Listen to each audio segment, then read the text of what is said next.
বাঙালির রক্তে তখন উত্তাল সমুদ্রের গর্জন।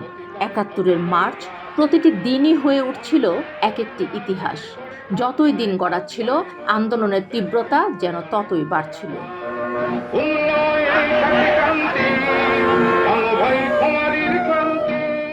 ১৪ই মার্চ ছিল এক ঐতিহাসিক রবিবার, অসহযোগ আন্দোলনের দ্বিতীয় পর্যায়ের সপ্তম দিন।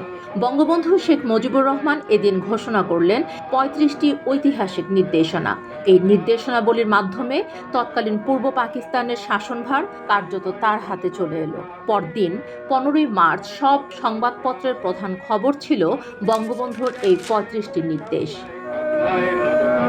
তাজউদ্দিন আহমেদ এই নির্দেশমালা জারি করেন, যেখানে স্পষ্ট বলা হয় সচিবালয় থেকে শুরু করে হাইকোর্ট, আধা সরকারি ও স্বায়ত্তশাসিত প্রতিষ্ঠান সবই চলবে বঙ্গবন্ধুর নির্দেশে।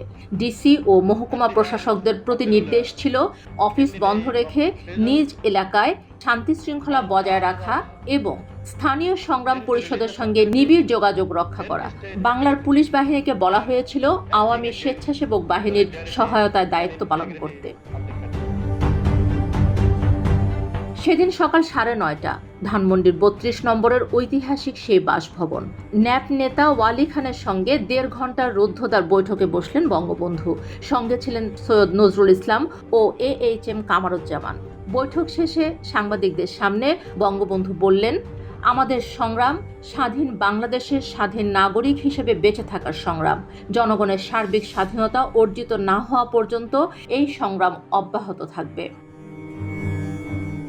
বিকেলে দেশবাসীর উদ্দেশ্যে এক দীর্ঘ বিবৃতিতে বঙ্গবন্ধু দিলেন চূড়ান্ত ত্যাগের ডাক। তার বার্তা স্পষ্ট ছিল, আমরা মরতেও প্রস্তুত, আমাদের ভবিষ্যৎ বংশধররা যাতে স্বাধীন দেশের স্বাধীন নাগরিক হিসেবে মর্যাদার সঙ্গে বসবাস করতে পারে তার নিশ্চয়তা দিতে আমরা দৃঢ় প্রতিজ্ঞ।